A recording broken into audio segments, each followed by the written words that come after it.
Isang magandang umaga po sa ating lahat. Narito ang latest weather update ngayong araw ng Tuesday, ikawalong araw ng Oktubre 2024. So sa kasalukuyan po ay patuloy pa rin nating binabantayan itong low pressure area na nasa loob ng ating Philippine Area of Responsibility, huling namataan sa layang 305 kilometers kanluran ng Coron, Palawan.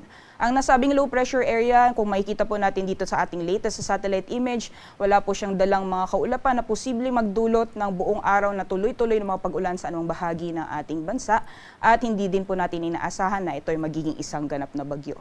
Samantalang easterlies naman po ay nakakaapekto sa ilang bahagi ng Luzon at kung makikita po natin dito sa ating latest sa satellite image, may mga kaulapan po tayong namamataan sa may silangang bahagi ng Quezon, pati na rin ng Bicol region. So mga areas na yan, posible po tayong makaranas ng maulan na panahon dulot na epekto ng easterlies. Sa nalalabing bahagi naman po ng ating bansa, wala po tayong namamataan na mga kakapal na kaulapan na posible pong magdulot ng buong araw na tuloy-tuloy na mga pag-ulan. So generally fair weather conditions po tayo.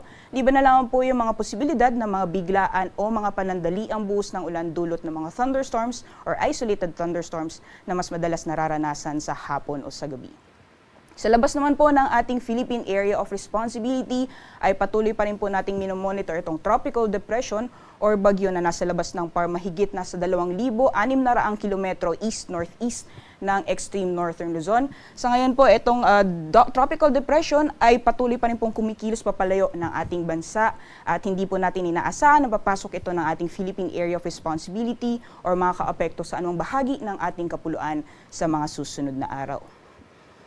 Over the next few days or over the next 2 to 3 days, itong low pressure area po nito posibleng malusaw po ito ngayong araw. Samantalang unti-unti pong lalakas yung epekto ng northeasterly wind flow at makakaapekto sa ilang bahagi ng northern Luzon. Posible po ito magdulot ng mahihinang mga pag-ulan sa ilang bahagi ng northern Luzon area. Samantalang sa nalalabing bahagi po ng ating bansa, mataas lamang po yung mga posibilidad ng mga biglaan o mga panandaliang buhos ng ulan dulot ng mga localized thunderstorms. So magbaon lamang po tayo ng payong o kahit na anong pananggalang sa ulan.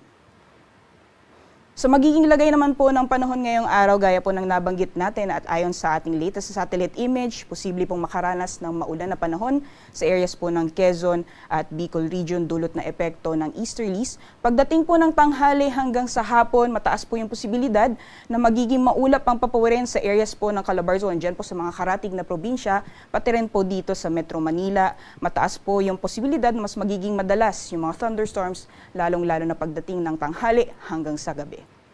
Sa nalalabing bahagi po ng Luzon, magiging maaliwalas or generally fair weather conditions po tayo for areas ng northern at central Luzon. May mga posibilidad lamang po ng mga thunderstorms or isolated thunderstorms pagdating po sa hapon o sa gabi.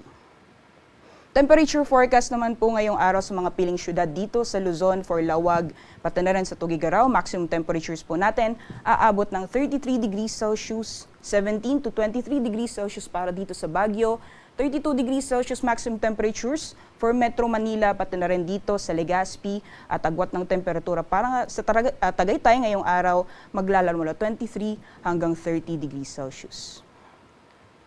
Sa magiging lagay naman po ng panahon sa nalalabing bahagi po ng ating bansa.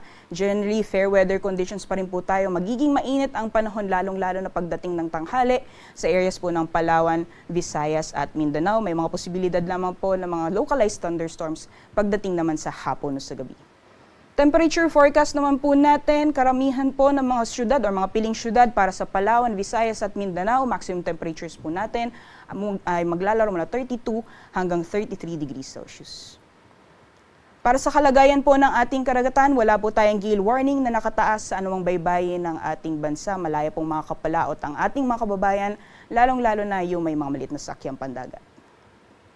Ngayong umaga, sisikat ang araw ng 5:46 AM at lulubog mamayang 5:41 PM.